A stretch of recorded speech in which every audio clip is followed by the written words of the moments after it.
Mike Johnson is not having a good day because the Republican exodus he's been trying to downplay is now accelerating and spreading.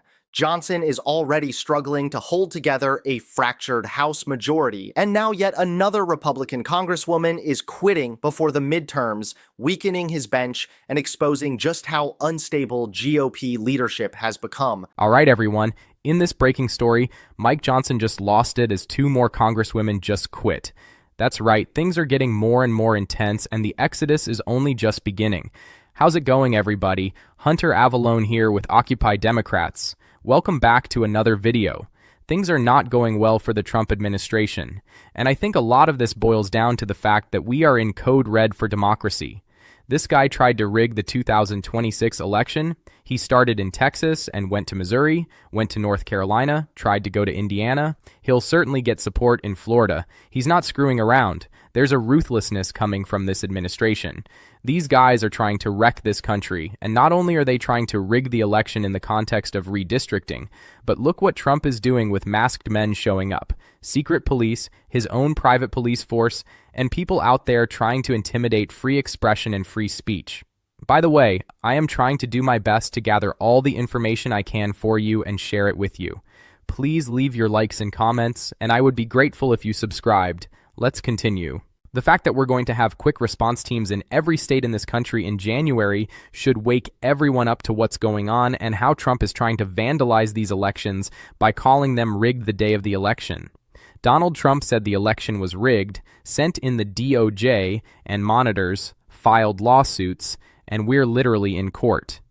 We were in court yesterday on Proposition 50 and the expectations that we go to the Supreme Court. It should put chills up the spine of a lot of folks. These guys mean business. And look, I can hold hands. I can have a candlelight vigil. I want to be that guy. Of course we all want to be that. But meanwhile, we can watch this country become completely unrecognizable unless we stand up and fight back. And it's not just our democracy, but also our economy. That's right, CNBC recently admitted that Trump's policies have been disastrous. Look at these numbers.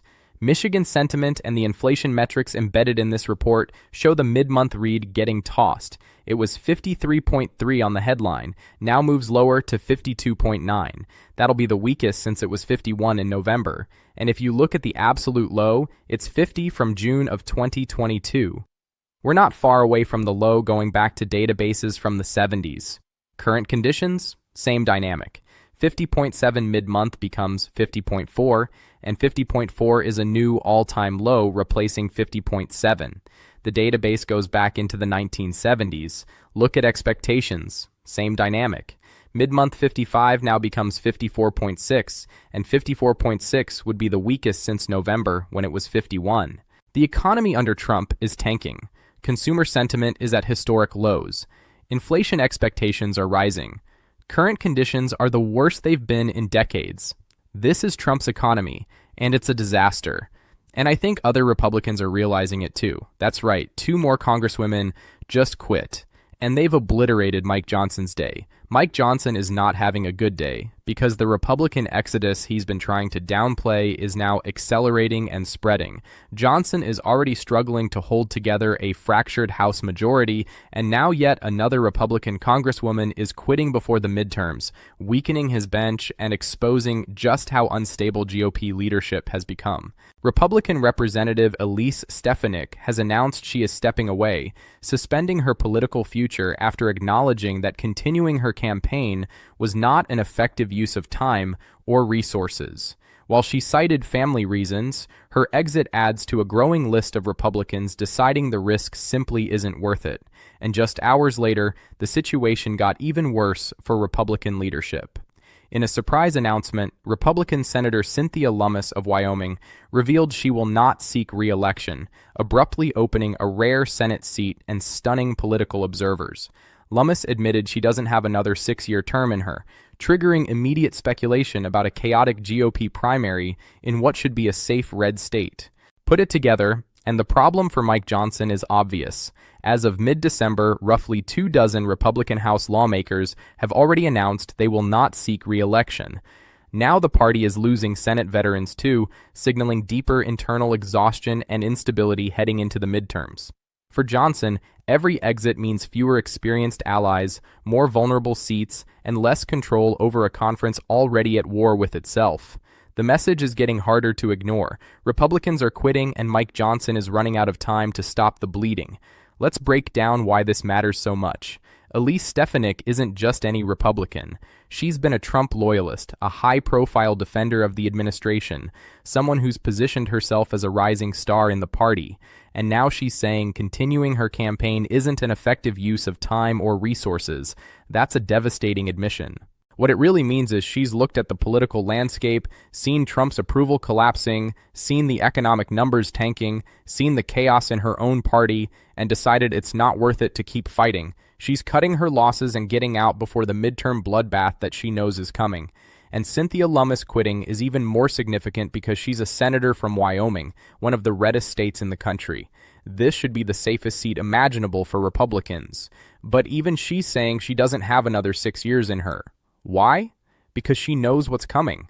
She knows serving in the Trump era as a Republican senator means defending the indefensible, explaining away chaos and corruption, and facing constituents who are angry about the economy and health care.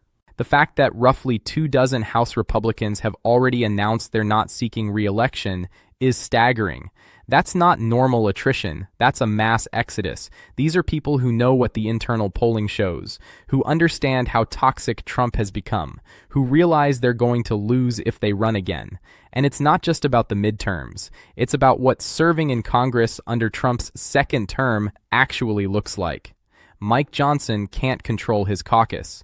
Members are breaking ranks to vote with Democrats on major issues. The White House is in chaos with the chief of staff admitting Trump has an alcoholic's personality. The economy is tanking. Approval ratings are collapsing. Why would any Republican want to stick around for that? Why would they want to defend Trump's policies when consumer sentiment is at historic lows? Why would they want to explain to constituents why their healthcare costs are spiking because Republicans blocked extending ACA subsidies?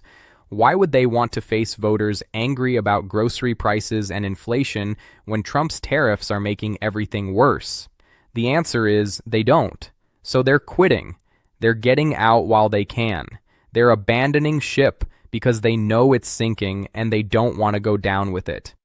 And for Mike Johnson, this creates an impossible situation. He already has the smallest majority in U.S. history. Every member who quits weakens his position further. Every special election creates risk of losing seats. Every defection on votes, like the ACA subsidies, shows he can't control his conference. Johnson tried to downplay the exodus. He tried to pretend everything was fine, that he's in control, that Republicans are unified, but you can't hide 24 retirements. You can't spin away high-profile figures like Stefanik and Lummis quitting. The exodus is real, it's accelerating, and it's exposing how unstable GOP leadership has become. And this connects to the broader picture of what's happening with Trump's administration. The economic numbers are terrible. Consumer sentiment is at historic lows. Inflation expectations are rising. Current economic conditions are the worst they've been since the 1970s. Trump promised to fix the economy. He promised to bring down prices. He promised to make things better. Instead, he's made everything worse with his chaotic policies and tariffs.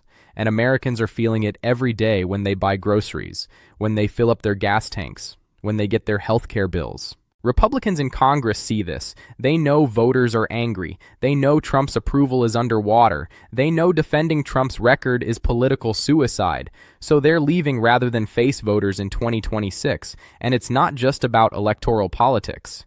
It's about the assault on democracy that the speaker described. Trump trying to rig redistricting in multiple states, secret police and masked enforcers showing up to intimidate people, quick response teams planned for every state, elections being called rigged before they even happen, court battles over basic democratic processes. Republican members of Congress are watching this and realizing they don't want to be part of it. They don't want to defend authoritarian tactics. They don't want to explain away attacks on democracy. They don't want to be complicit in what Trump is doing to this country. So they're quitting. And that's actually the responsible thing to do if they're not willing to actively oppose Trump. If you can't stop what's happening and you won't defend it, The least you can do is get out of the way. But for Mike Johnson and House Republicans, this exodus is a disaster. They need every vote to maintain their majority. They need experienced members to run important committees. They need credible candidates to defend vulnerable seats. And they're losing all of that as members flee rather than face voters under Trump's toxic leadership. The fact that this is happening in mid-December, more than a year before the midterms, shows how bad things are. Normally you'd see some retirements announced this early, but not 24. Not senators from safe red states, not rising stars like Stefanik. This is panic. This is Republicans seeing the writing on the wall and getting out before it's too late. And it's only going to get worse. As Trump's approval continues falling, as the economic news stays bad, as more chaos unfolds, more Republicans will decide it's not worth it. Why ruin your political future defending Trump when you could retire gracefully and maybe come back when the party isn't completely toxic? Johnson knows this. That's why he's having such a bad day. Every retirement announcement is another nail in the coffin of his speakership. Every quit weakens his already razor-thin majority. Every departure shows the instability and dysfunction of his leadership, and there's nothing he can do to stop it. He can't make the economy better. He can't make Trump more popular. He can't make serving in this Congress less miserable. He can't give his members a positive vision to run on or accomplishments to point to.